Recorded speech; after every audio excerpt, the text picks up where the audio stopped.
So one of the things that a lot of people think of when they start to talk about paradise is somewhere where it's peaceful, somewhere where there is water, perhaps somewhere where there is a lot of fruit. It's 6 minutes to 4. Well, 5 minutes to 4. And a thought has just hit me. I've always wanted to do this, to question the beautiful artworks on those Jehovah's Witnesses pamphlets. You know those books. The one that paint paradise with humans smiling in endless gardens.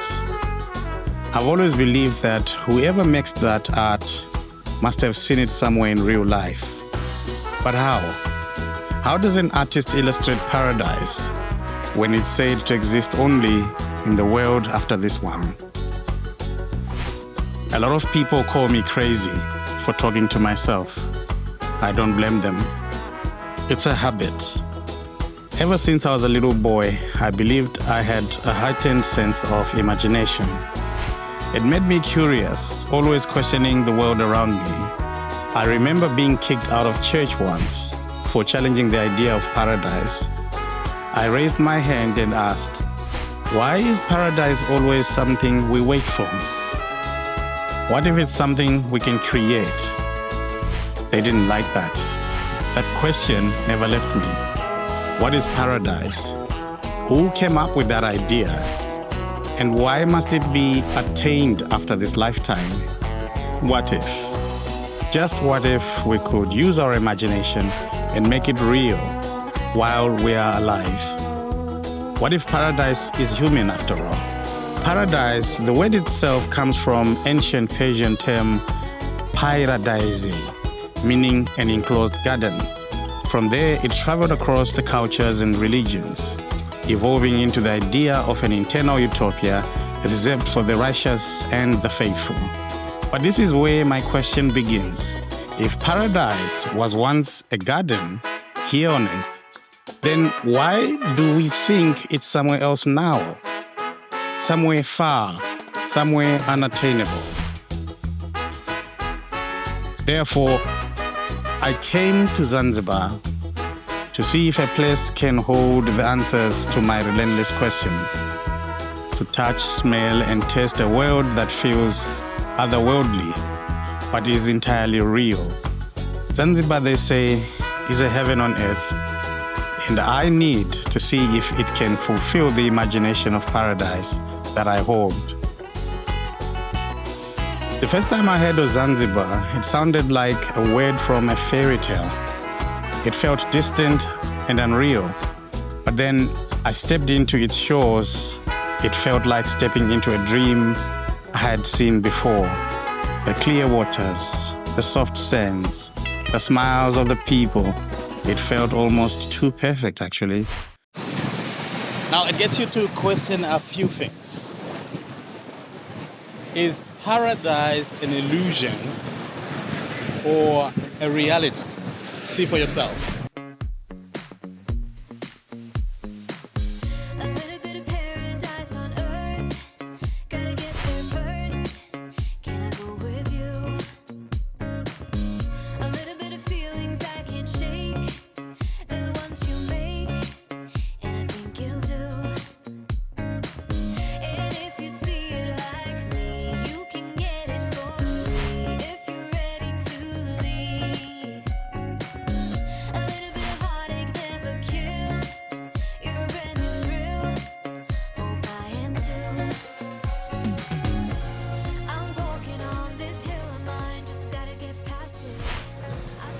Makes you think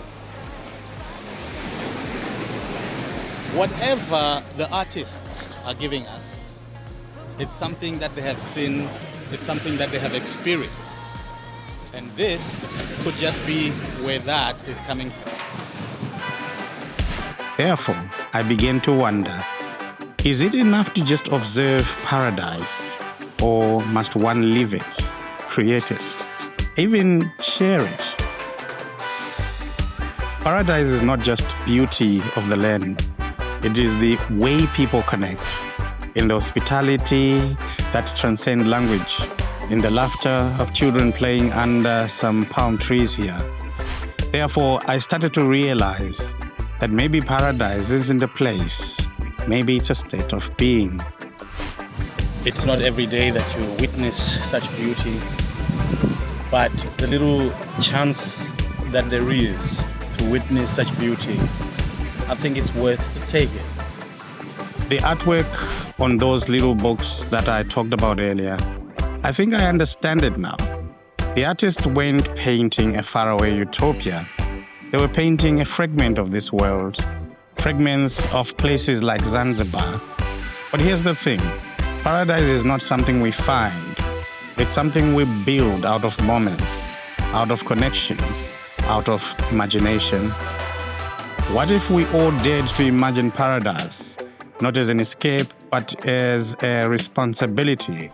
What if we stop waiting for it and start living it, creating it here now?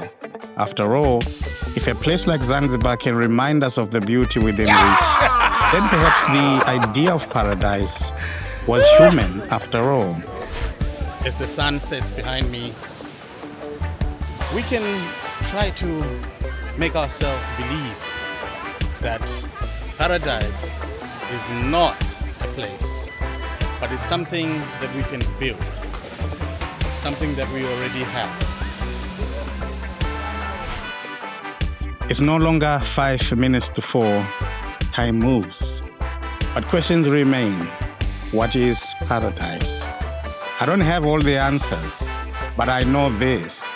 If we use our imagination, if we cherish what's already here, then paradise is no longer a question of where or when. It's a question of how. And maybe, just maybe, we're closer to it than we think.